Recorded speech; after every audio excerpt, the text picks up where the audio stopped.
Yep. Hey, it's bonding with board games, and more importantly, it's HAMTAG Lite. Lite. Woo! HAMTAG Lite.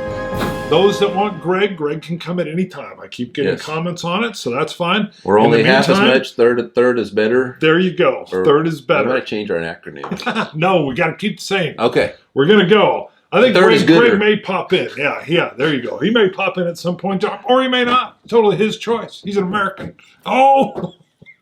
Sorry. We were talking politics a little while ago. It's just fun.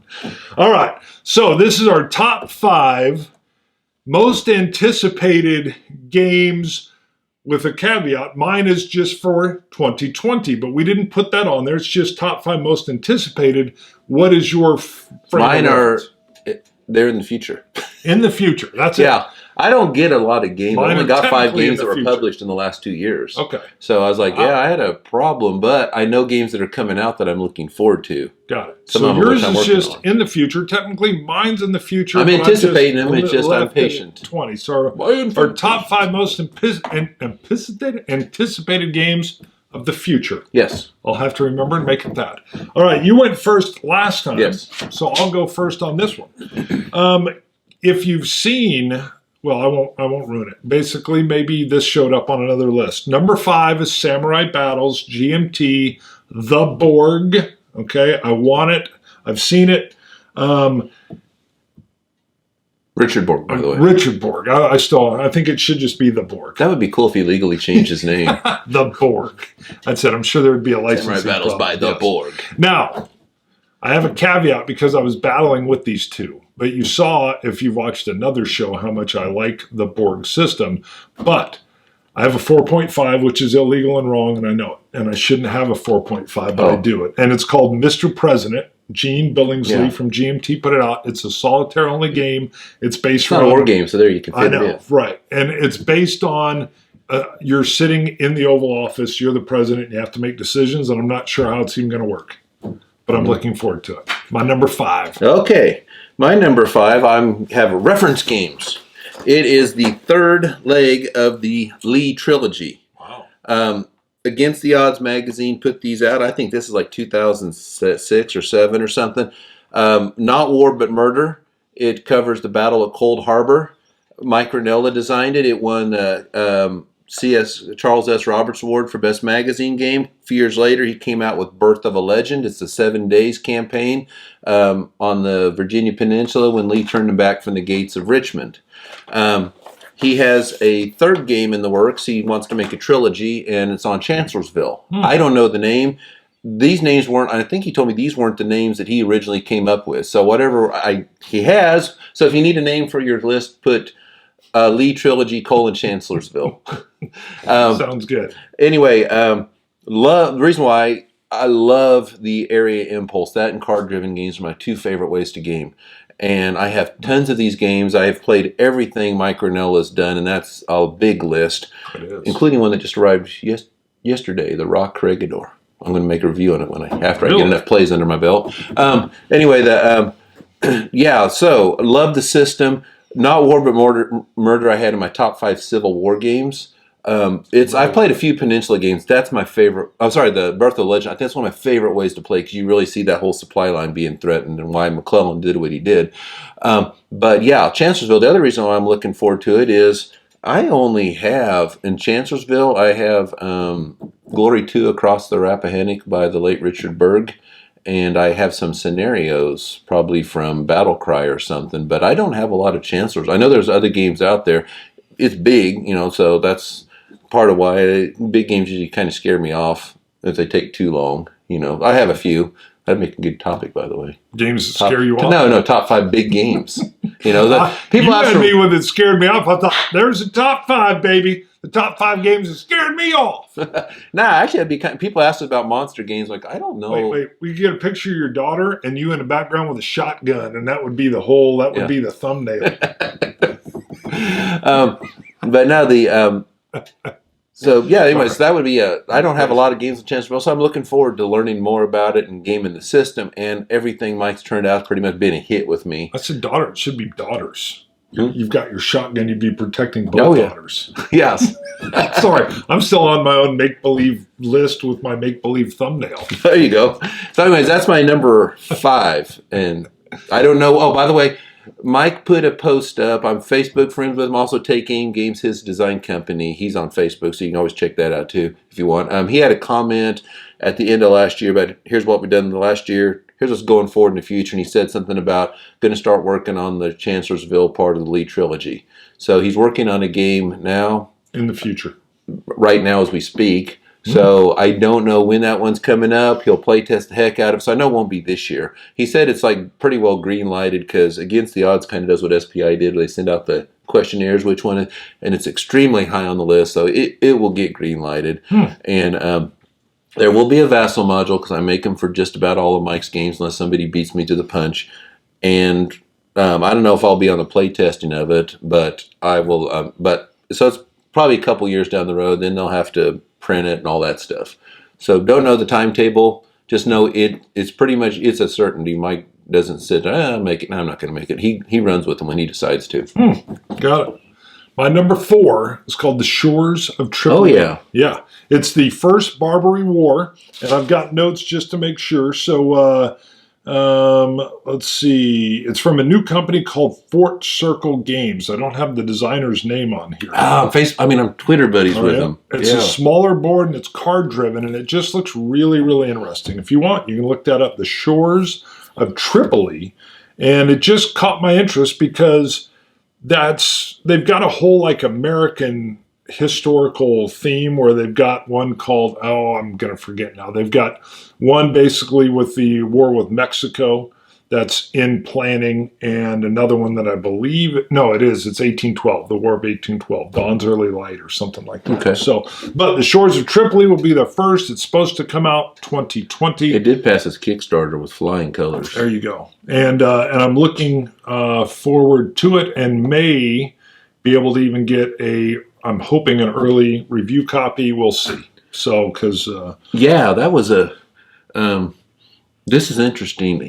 There was actually a publisher, a different publisher. I think he self-published in that one, made his own company. I think so. And he was looking at another company, and I actually got a request from that guy to about play testing it and all this, and I was looking forward to it. I was just really busy. I think I told him, I said, you have to wait till softball season's over because I was coaching 2 teams. And but I told him, when this is over, so I dropped him up. So anyways, a few months later, I actually wrote this guy when I saw he was doing Shores of Tripoli on Twitter. I said, hey, whatever happened? I think I'm supposed to do something with this. He said, I'm going to self-publish it. Because they were sitting in the queue too long. And he'd already had his own people play testing it. So anyway, I got interested. What I'm curious to see, I didn't back the Kickstarter because I want to see how well it's going to solo. Because I don't know if I'm going to be able to get a game in or not. Just because it has cards doesn't mean it won't solo. So there's not a lot of bluffing. I can't solo that part. Or hidden movement. But a lot of card-driven games, I solo them all the time. So I thought I'd wait for the initial reviews to come out. But it's interested me because how many games are there on that topic? Right. That was part of, I've got right in my notes, interesting topic, the first Barbary War. And we mentioned, I think on the naval HAMTAG, I don't know, who knows, I've talked so much about on this. The 6 Frigates by Ian Toll, I read it. Excellent book on the early Navy, and it goes into great detail on Tripoli. And it was right around that time. That's when I was like, heck yeah, I'm interested in this game because I just learned about it. Great book, by the way. Perfect. And he's read that too. I asked him, I'm interested in that one myself. Cool.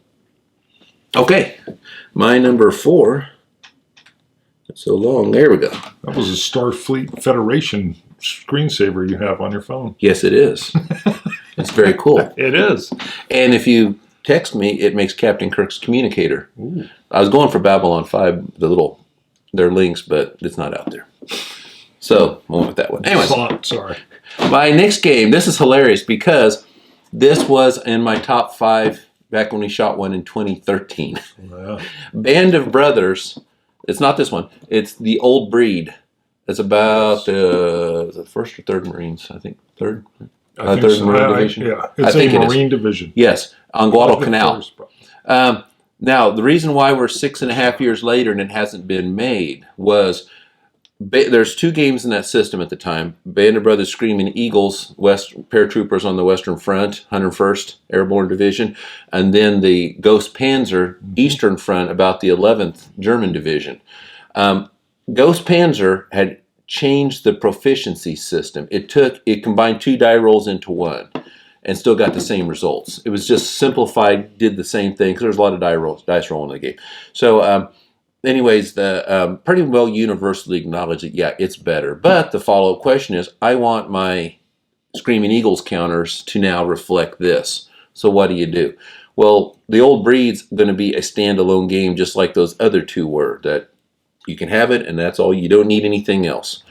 So they this is a smart business move on Worthington's part. They put it on the back burner, and instead he went with Texas Arrows, which covers the 36th Division on the Western Front. It's an expansion only, not standalone. And it just adds on mostly to Screaming Eagles. But what they did in it is they put a set of replacement counters, because if you're into Screaming Eagles and you go, I don't care about the Eastern Front, but if you're really digging it, I mean, if you just say, I play it, I'm content with this, your old proficiency system's fine. And if you say, oh, I want more, okay, you got your replacement counters, you got updated rule book. So it worked. It was a great business decision to update those counters for that game. So, but that Kickstarter came out, I think, in 2015. So we did that video in 2013. And then 2 years later, they did a Kickstarter, because they were really riding that money train because this was their Band of Brothers is their golden goose. It's like a pre-order campaign. Yeah, I mean it's orders of, I mean, just so much big seller compared to other stuff.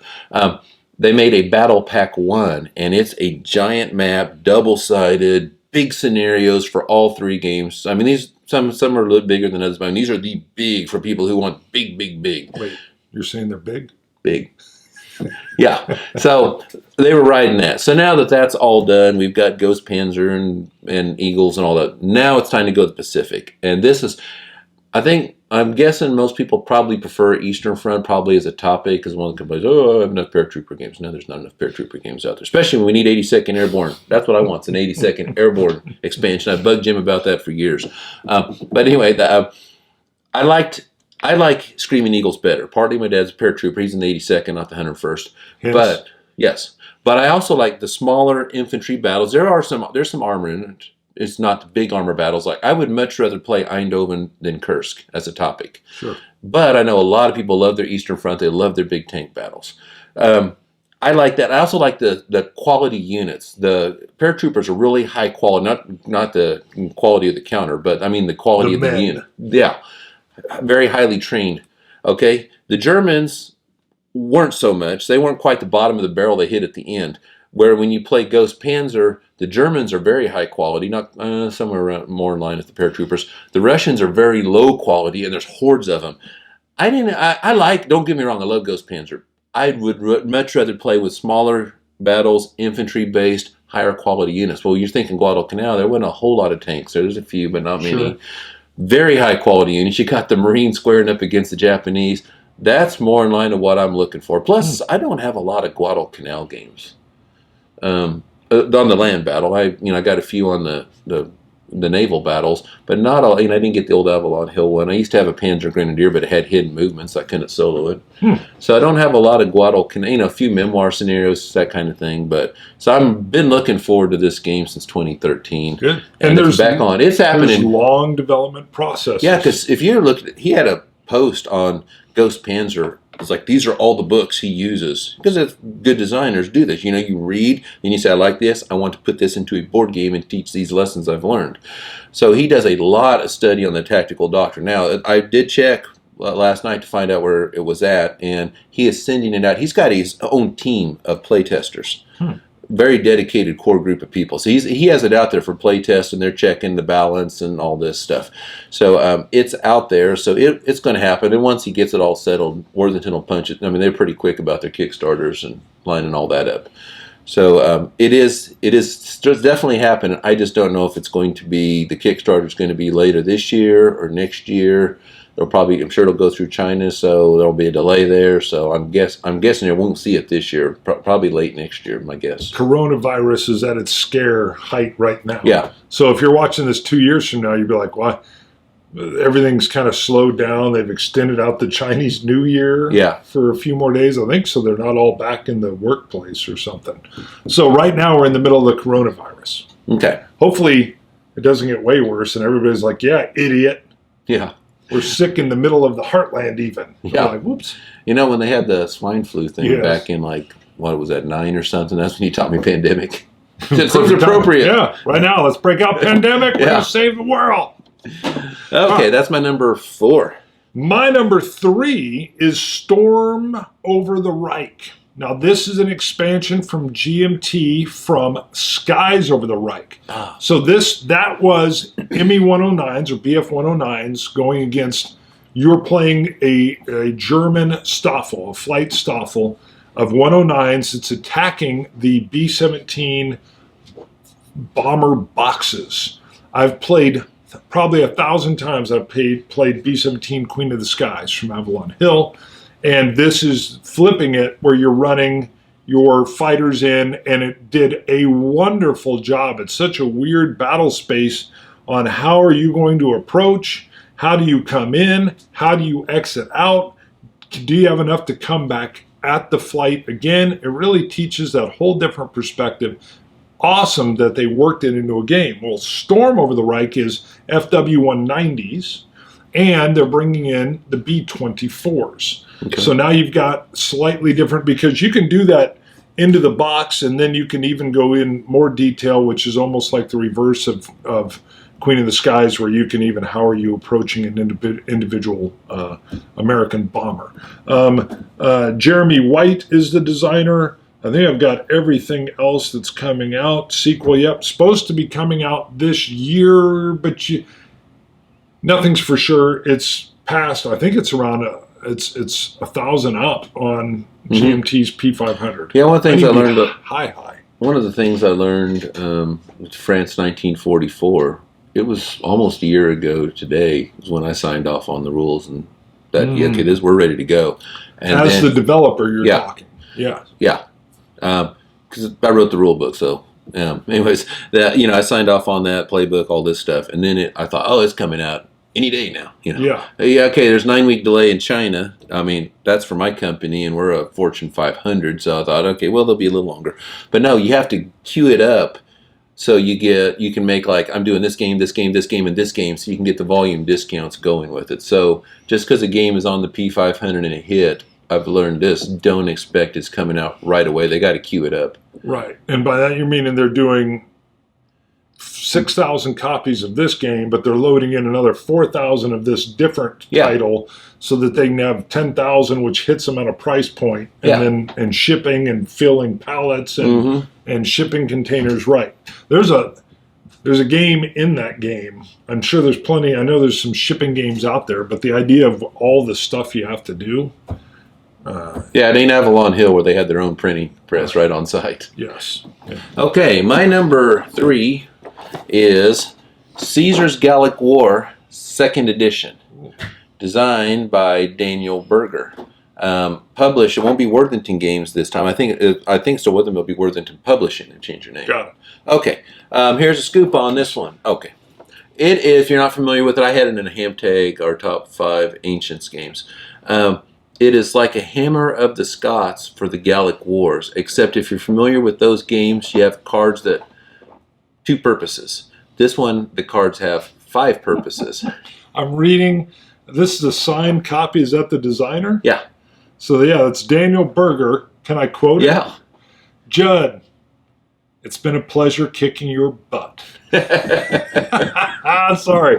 I go to look and I'm like, oh, there's Sharpie on the back of your box. And then I'm like, Judd got his butt kicked. I'm laughing. Sorry. Oh, yeah. So, cards have 5 uses. So it has this card-driven game feel of the classic We the People style where you have multiple uses. And then you have this really cool supply track thing that fuels how the Romans, that's how they get the replacement points and to winner, because it's very difficult for them. It's easier for them to win battles. It's difficult for them to project their power.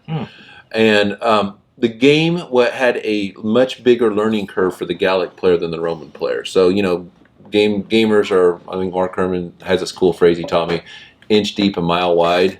And don't act like you don't do this. I got a zillion games. I play it once or twice and move to the next new shiny toy, and I'll come back and revisit. I'll probably revisit that next week, and a year later, I really want to get that back out. I got a cool case in there. That's actually not the case. Oh, that was from Band of Brothers.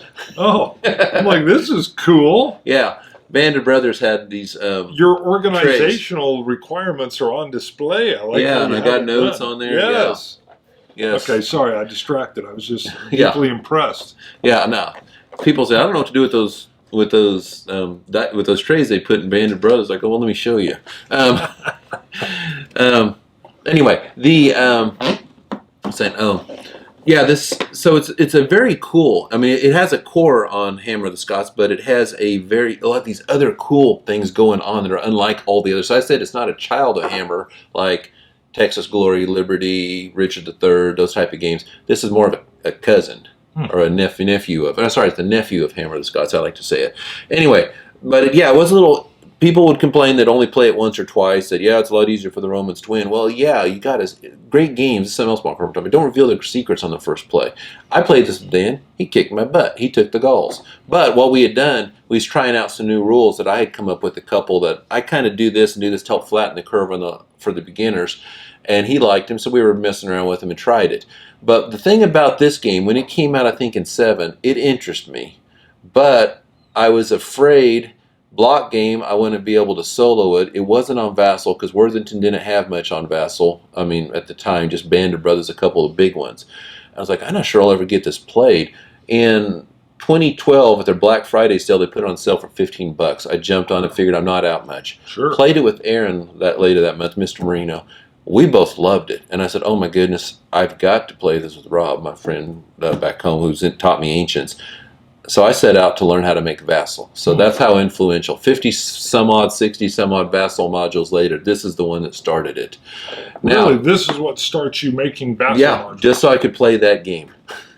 And then, like a month later, he puts a post on the War Game forum saying, I'm making a game based on the First Punic War based on a few acres of snow.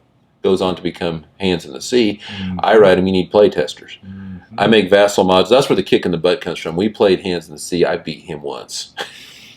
I know we're just going to play it. Don't mean I'm any good at it. But we played that thing. For a while, we were playing it every week. We get on and play it that night. Daniel, he's made 2 games. Love them both. Hands in the Sea is one of my 2 favorite games I made. I made my top 100 out. This is always in the top 25. Yeah. And I made a comment. It's like, man, I wish I'd have been with you when we were doing this. And he goes, yeah, that would have been fun because we it was a fun team. We did cool stuff on Hands in the Sea. Is he working on anything else? Well, he's got this thing. The only 2 full-time game designers I know is Mark Herman and Ty Bomba. Okay, sure. So he's got a day job. Sure. And he likes to game. So it's one of those. Yeah, so he's one of those.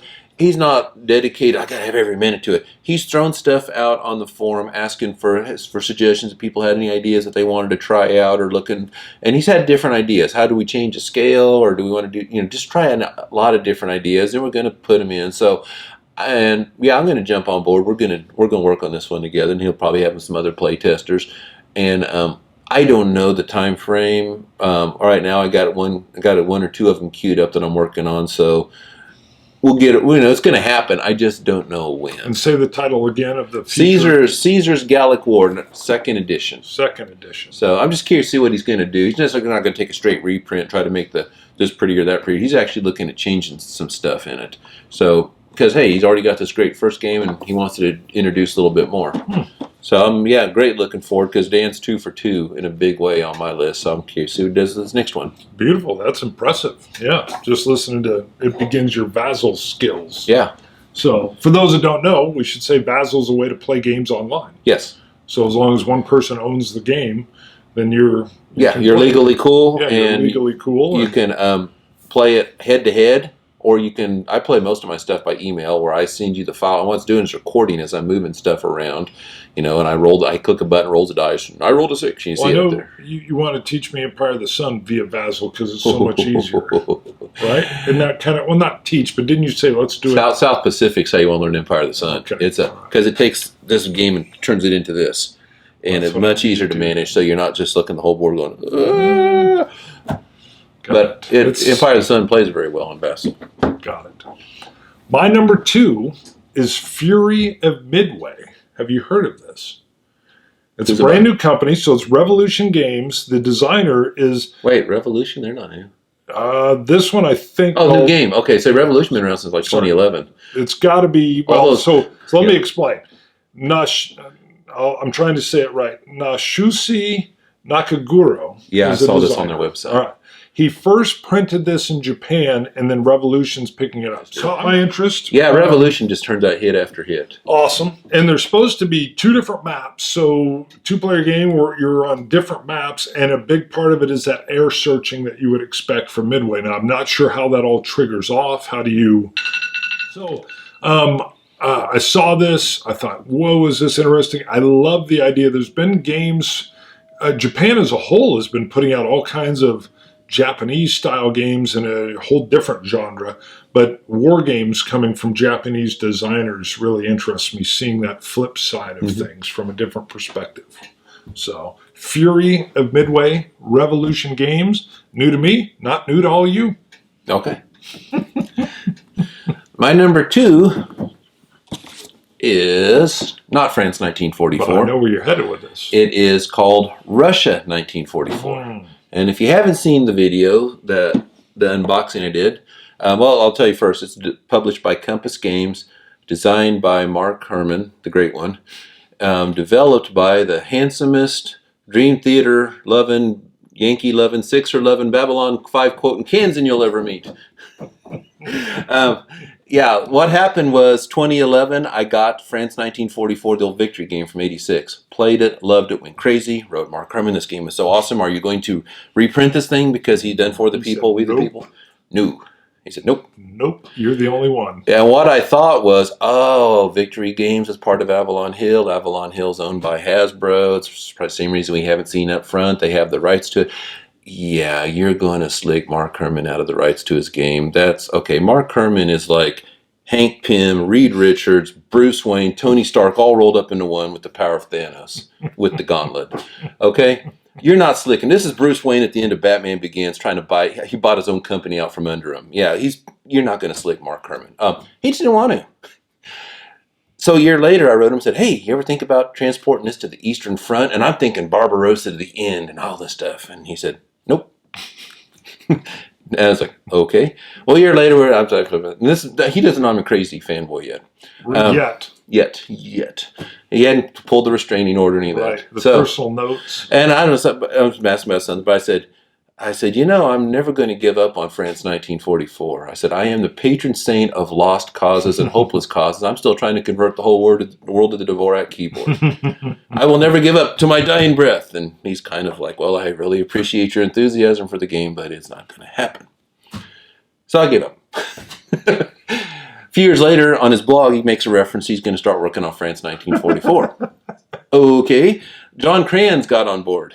And I mentioned some things. People are like, you cool with that? I'm like, what do you mean? He's like, well, you bugged him for years. John Kranz gets on board, he does it. And I said, okay, number one, I just want it done. I don't care if John Kranz put on a radiation suit, put on a set of Walkman headphones on Mark Herman with his Van Halen tape and told him he's Darth Vader from the planet Vulcan. And he had a special message for him, as long as the game gets made. Second of all, I know, I don't have this opinion that I have all this pull with Mark Herman. I'm not even his favorite Vance in my family. So... okay, I nag, I pester, I annoy, and I hype him to no end. And I'm his PR man. And you say you'll help develop. No, actually, he wrote me. He just said, you want to play test? And I said, yeah. And then I started running the numbers. Like, hey, you know, your odds of putting this headquarter out of dispersing it is 80%. So, and what's funny was one of them, I said, you know, the Germans are about to get encircled right here. You got a such and such chance. He goes, well, that's what happened. I was like, or that's what they tried to do, fillet his pocket. I'm like, oh, okay, that's why he's Mark Herman. But I just run the numbers, and he said, hey, you wanted to be a developer? I was like, I don't know what developers do. He said, that's what you're doing. I was like, okay. Yeah, you're being a developer. Yeah, but so not only did France 1944 come back, he took it to the Eastern Front. I'm like, woohoo! So that was my idea. I don't know. Mark Herman probably thought of it in the 80s. I mean, he's not bound by the space-time continuum. He probably thought of this back when he was helping Hannibal. Anyway, this is why they tune in. Yeah. So here's what I know about it. And by the way, if you're saying, well, you're a shill, that's why you're promoting this game. You're getting paid. No, I'll get a copy of the game, and I will get audience with the Great One, which that is the reward. That is greater than monetary value. So I'm not getting paid for it. This is the one I really want to see happen. It was like kind of a cool idea. So I'm curious to see. It's going to go from operation. I hope I pronounced right. Bagration. It's the big Soviet push. I might be putting the accent on the wrong syllable. I wouldn't be able to correct your pronunciation. Yeah, if you wrote it Cyrillic, I could pronounce it. I started thinking. Yeah, I think you're right. Yeah, I mean, if it was in Cyrillic, I could pronounce it, but I don't know what the Americanized version. So here's what I like real quick. What's clearly on display, and why I don't think you hear a lot of folks saying, "Oh, you're just plugging it because you're shill." Your enthusiasm, you can't help but have unbridled enthusiasm. Yes, it just leaks. It doesn't leak. It like shoots everywhere. I don't mean that in a bad way. I just mean that like sparkles and woohoo. And so I think nobody would be. And the fact that the joy you get from bringing it to fruition, I think, is way more than the money. Yeah. Unless they wanted to give you 10 grand. Mm-hmm. So, which I know all you got was the game. No, I got to speak with the Great One. And you got to speak See, I got Johnny Cash Cocaine Blues as my ringtone because Men in Black, that's all you need to know. So when people call me, they have to wait a long time because it's hard to turn Johnny off. Yes.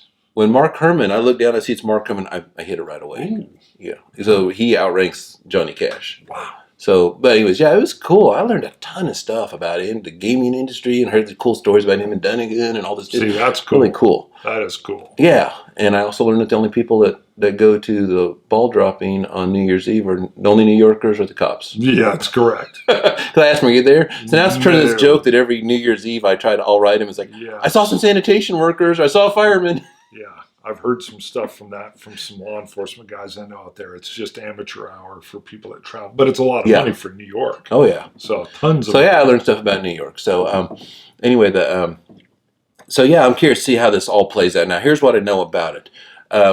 Back in 2017, we started on this. Mark Mahaffey sent me the combined map. What this is going to be is France 1944 is its own game. Russia 1944's own game. You can put them together like the old Battle of Germany by Jim Dunnigan.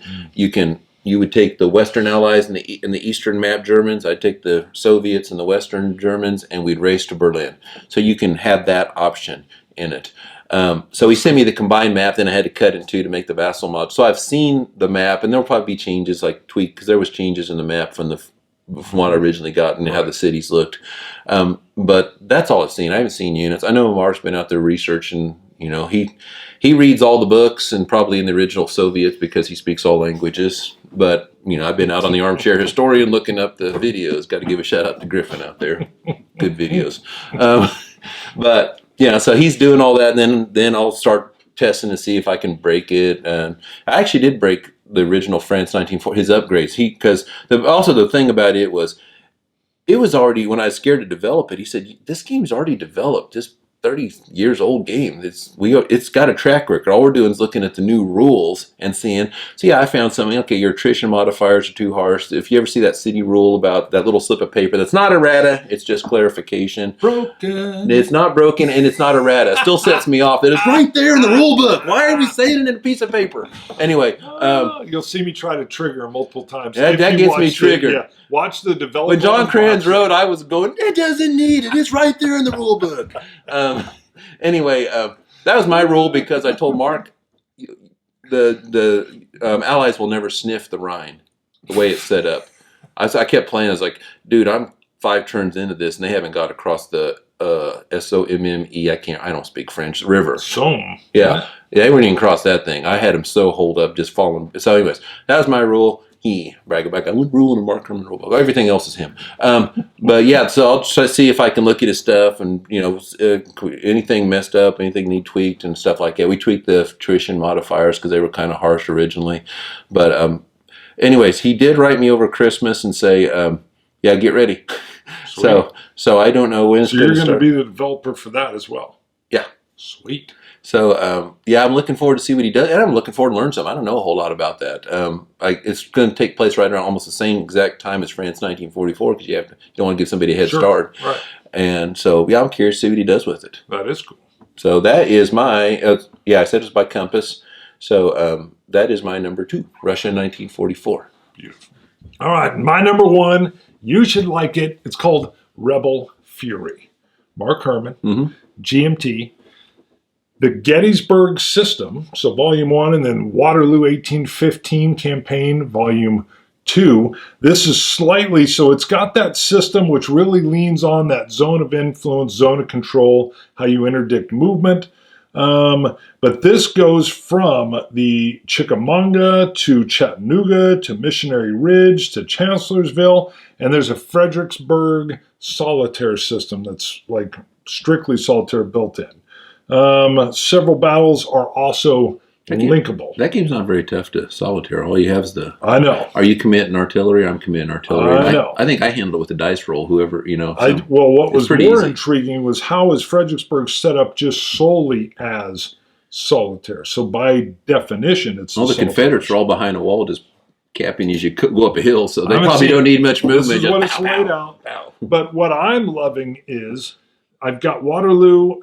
I've got to, as soon as we're done with this, probably tomorrow I'll have the map out and I'll be getting it played and how is how is it different and the maps and blah, blah, blah. And then I'll be getting a review out of that. But I really love the low counter density is going to be here as well. And that low counter density along with the feel of those ZOIs, zone of influence and zone of controls.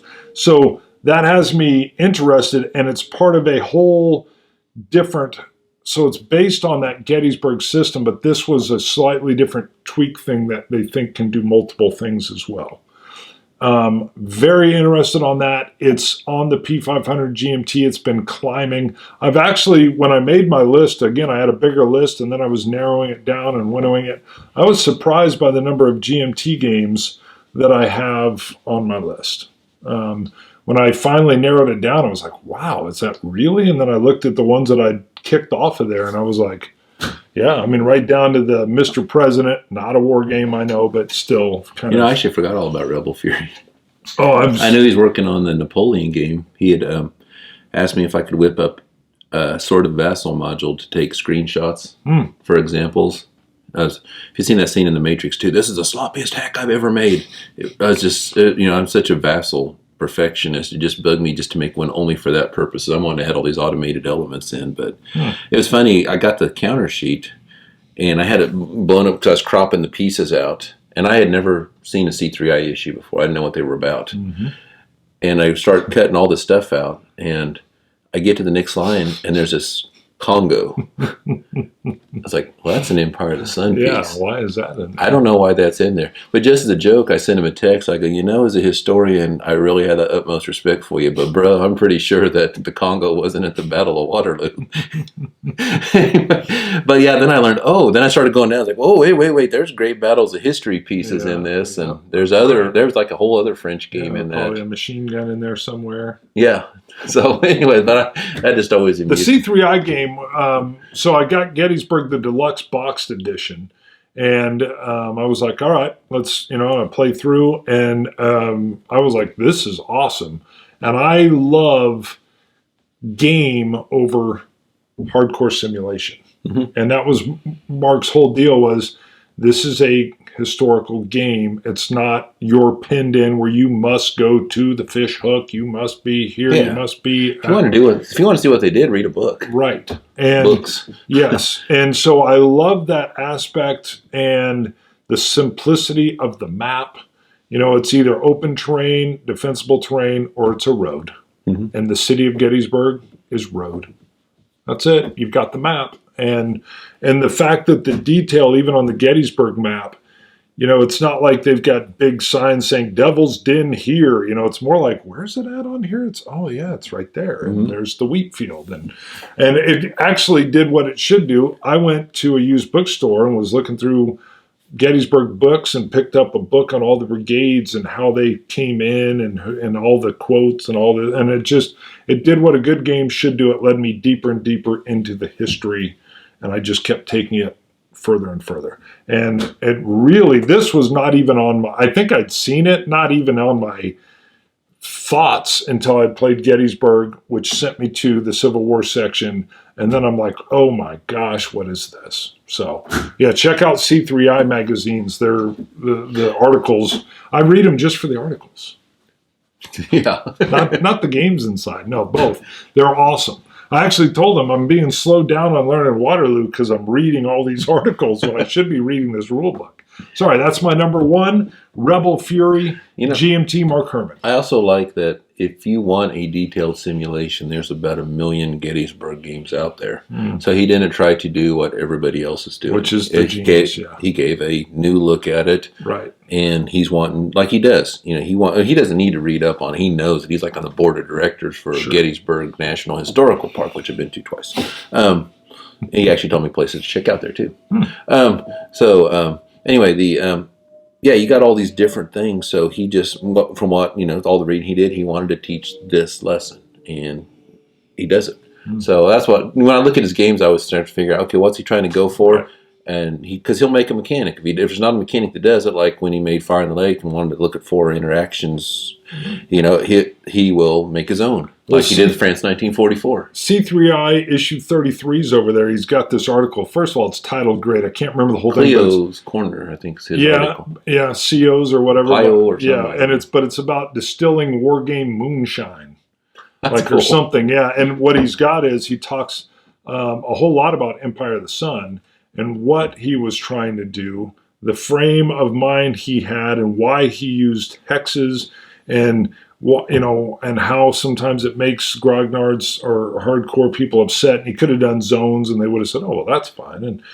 But what he's trying to do and how he does it, and it just went on. And he talked about the module that he had. South Pacific? Yes, in there, and why that was there. So, and that came out in C3I as well originally. So, yeah, a lot of the magazine, I was actually blown away by the article. This is what's cool when you text chat with them. I was playing South Pacific. I was teaching this guy, Vassal. Now, it had been 6 years since I played Empire of the Sun or something. I mean, it's a game I really got to get up for because it's a brain burner for me. I messed around with the solitaire bots. I just wanted to see what they were about when they came out. But otherwise, it'd been a while since I'd been locked into a big game online. So I'm teaching this guy, and I go into Guadalcanal with my force, and he reacts, and he brings in a heck of a lot more force. And basically the way it was a 50% dice off. If I roll higher than him, I win. I thought, that's not what Guadalcanal is. I got to be missing something. So I wrote him, and I thought, it's like when I would tell him, you got an 80% chance that this happens. That's what you want? And I said, am I missing something? Because I'm looking at Guadalcanal, I'm seeing a dice off for who wins Guadalcanal. You're only going to win half the time. And he goes, so he actually calls me up. Wait. Let's go through this. Now, this is what's a trip. I had the Vassal module pulled up. He knows every unit on the map. Sure. He can tell you Empire of the Sun. Yeah, they start off in such and this is the such and such army, and blah, blah, blah. Have you seen how many counters in that game? And I was like, well, yeah, he's the designer. No, seriously. It's like, dude's... So he's got in his head. He's got like a photographic memory. So what ends up being... Oh, what to do? I'm a dummy. Yeah, which I thought I was missing something. Yeah, because the thing about Empire of the Sun, you have to think of it so much differently than other games. That's not a ship. Because it's the operation. That's a task force. Yeah, right. You pin down the whole Raboul fleet. If I'm saying that right. Right. You do a cruiser to screen them. Yes. Well, I had always done. He mentions that. In there. Yeah, I pin guys down with bombers all the time, but I knew I was under inter-service rivalry, so I couldn't do that. So I was like, but I just don't ever. It's been so long since I've done it. It'd been because I don't send ships in on those screening missions a lot when I'd played. I usually use the bombers to do it. But you have so many when you're more in Empire of the Sun, and it's like, yeah. So I sent it to the guy, and man, I had like 6 battle heads. I pinned everybody down. I was like, okay, I have a 100% chance of taking Guadalcanal. I might lose a carrier in the process. But if you roll, I had the odds. But you talked about the carrier or the cruiser screening. And what was a trip is how he knows every counter. And he mentioned some Japanese strategies about you send the such and such on this hex. And I was like, right in between these 2 hexes, and I'm like, this guy has this thing memorized. He knows it better than I do, and he also pronounces them correctly. because he speaks all languages. Sure. It just blew me away at how much he knows all that stuff. Plus, I think I'm guessing that's his favorite game of all the ones he designed because he's played it like 15 years nonstop. But, Perfect. I'm sorry, that was a side You're road. good. No, it's good. We're doing good on time? We're good. It's up to you. All righty, my number one. You're like, what could be more than Russia in 1944? It's not Festung Europa. What happened is Mike Granella he is the king of area impulse. I mean, the king of the whole genre. I think he's made more games than that than everybody else put together. I love him. But, and I make my top 100. He always has a whole bunch of his area impulse. But my favorite games by him are his card-driven games. I just love and I mean card-driven. I'm talking style based off of We the People, or in this case, Paths of Glory. He was a playtester on the old Ted Racer game, World War II Barbarossa to Berlin. And he took that system, which is based very much on Paths of Glory, to North Africa, somewhere around 2005 with Shifting Sands, which has pretty much been like a top 5 game for me forever. Love that game. Okay, in 2000, this one came out 2016. Now, that first one only covered North Africa. Where it ends, then you go into Operation Husky at Sicily, 1943. That's where this is. Because the thing about Barbarossa Berlin, and I like that game a lot, don't get me wrong, is, and I was talking about what designers want to teach. I think the lesson Ted was going for is most of this war was fought and won on the Eastern Front. I mean, there's so many of the resources going there, and you really see it. But it's kind of a little bit of a sideshow, North Africa and the Western Front. And you kind of I really wish I had a card-driven game that focused more on this. Well, that's what this is, Western Front. Now, it took Paths of Glory, but the first one is almost really, really close to Barbarossa Berlin. This one took its own direction. You still, if you know Paths of Glory, you know it. But he took a lot of the fiddliness out of it. And Paths of Glory players 10 11, that's cool. But if you play a replacement point card, you don't get them till the end. You can't play 2 replacement cards in a row. You can't play 2 strategic cards in a row. All these rules about how you can, or 1 reinforcement card per turn. He took all of that out. You play for replacements, you get them right away. And what he did, it took the rule book, stripped it down, and gave it a different feel. It has hexes instead of movement, whatever you call it, not area movement, point to point. But it stripped the rulebook down, made it a lot easier. Now, I dare say I'm the biggest fan of this game on the entire Earth. I mean, I don't think anybody gets as enthused for this as me. Entire Earth? Yeah. Wow. Yes, the entire Earth. I mean, more than Mike himself, too.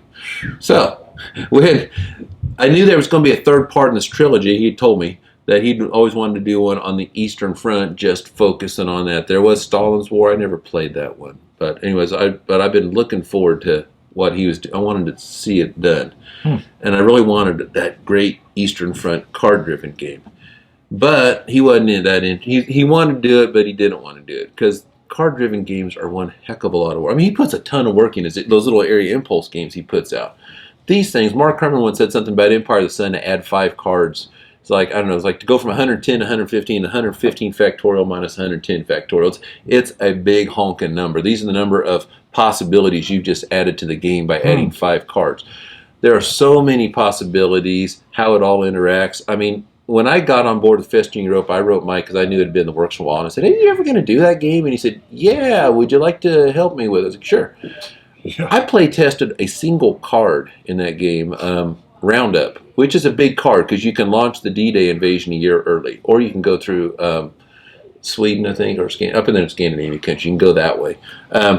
Anyway, it's you can do it, or Norway, I think it was, yeah, but I sat there and play tested it, and yeah, you got to fix this. You got a broken game on your hands, the way it's written. So, because I play tested with some guys, and we were just rolling. So, tweak. But we spent a long time on one card. Now, granted, it was a big card. You don't spend that many months in every battle card, +1 in battle. Oh, I've got to play test that for a year. No, but these things are hard to make. And so... But he did write me because what was funny was it wasn't going to happen. I knew the game was going to be called Clash of Tyrants. I hope I said the name by now. Anyways, so he... No, if you did. Okay, it's called Clash of Tyrants. I'll throw it in maybe at the top. Yeah. Okay, so yeah, he'd be on Facebook like, oh, I had a great day today, just relaxing, don't know what to do. And I was like, I just write Clash of Tyrants, Clash of Tyrants, Clash of Tyrants, Clash of Tyrants. It becomes this ongoing joke. Anytime, you know what would be really nice? A card-driven game on the Eastern Front. He'd chuckle, ha, ha, ha, ha, ha. Then he writes me in November, he goes, you're not going to believe this. Clash of Tyrants is in the queue. It's going to happen. Clash of Tyrants. It's kind of a mouthful to say. Cool name though. You like that? Yeah. And I don't know. I mean, I know he's got about half the cards in it, and it's going to be a few years of play testing, and so it's out there a ways. And he's, like I said, about halfway the deck. He'll send me the artwork. I'll make vassal modules, and he'll probably start distributing those and letting people play test it. But yeah, I've seen a little bit of what I know he's got some cool ideas on Clash of Killers. Sounds like an Iron Maiden album. Yeah, it does. That's my daughter's favorite band, by the way. Wow. He had some cool ideas on the partisans because there's this great myth about things of the Red Army because we didn't know from the Cold War, and it's the Dread Pirate Scott. You're not going to stop the myth. There's been stuff that we've learned about it since the Cold War ended. So, he had these books that he showed me. He's like, yeah, check this out, what I've been reading and stuff. And I was like, well, that's pretty cool. That's not quite what I've seen in other games. So I think he's going to have a new look, but he'll put his sources down. I love it when they say, okay, these are the sources. This is what I've read. This is what I'm trying to portray. So I think it's going to be kind of a cool look on how the partisans are handled. And I don't know what else he's learning.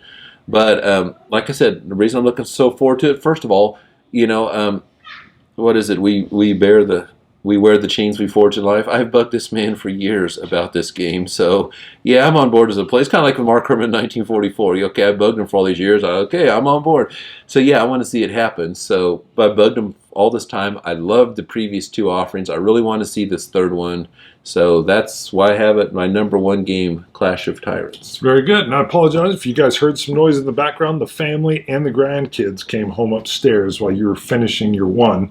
So if you hear some noise in the background, it's just life and what it is. So a couple things we talk about. One, go in the comments. Please put down the list of your top 5 that you guys are looking for. Even if you only say there's 2, or boy, I'm only looking forward to one game. I'm looking forward to this one. Because I forgot all about Rebel Fury. It's so nice to see, because we read those comments, and it's nice to see those in there, and other folks are reading them too. And I've had comments that have come on and put things on my radar before. Mm-hmm. So by all means, please go in and put your list or 1 or 2 or whatever you want to do.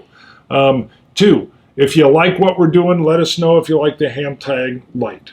I want to continue this going with you. I have fun hanging out with you. Again, I know I'll hear it. If Greg ever wants to show up or has a list he wants to do, he's in. Write topic ideas too. Yeah. You can't meet them all if you say, I'd really like my top 5. Throw them in. Yeah. It doesn't mean we're going to do them. I read everything. We can't do everything, but throw them in there. Yeah, if you say, I want my top 5 games that on OCS, I've never played one, sorry. Right. But sometimes hey, that is a good idea. Yep. So throw them down, put them on there. I'm telling you, I read everything that comes across. I try to even comment, but I don't always get that. Also, if you like the show, if you want to go to Patreon, you can be a Patreon backer. There's a whole list. Just look up Bonding with Board Games there. That helps me out with everything from internet connections to lights to cameras to memory cards to whatever. So check that out. Anything else you want to throw in? You're becoming a big-time developer, brother. Yeah. I could see you. I could see how long before I'll tell you what's funny. You retire and turn full developer. Vance Industries. I don't know. I kind of like what I'm doing at work. I know. I love what I do at work too. So I'm with you. It's not. Oh shoot. Sorry. The developer. Yeah. I'll tell you what. When I got on board with Mark Herman and saw this, what we did on France 1944, how to make a game easier to learn, because I'm really about flattening that learning curve. Yeah. Or just follow along with the rule book. Yeah, I love that. Set it up, just follow the rules, sequence and play. Just boom, move this, move this, move this. Hey, it doesn't mean you got a good strategy, but you figured out the game. You can figure this. The strategy should come late. If you figure it out the first time, it ain't a good game. Or you got lucky, or you're Mark Herman and you're a genius, and you're not bound by space-time continuum laws. He got me thinking all these different games. And I even made a little geek list. If I had developed these games, and some of it was I even considered all the money that this is a financial problem to do this in this game, how to make it easier to learn. Not necessarily I would have changed the rules this way, but just I would have changed the components. Caesar's Gallic War, the cards, when it has an area on there, it has the shape of it. That doesn't help you. Not too many people know those areas. They're not like common French places. Mm-hmm. And so what I had suggested was you draw the map and then color in where it is, because you can get this hand of cards like, okay, where are these areas? You don't want to be like, there it is. You just took your hand. Things like that.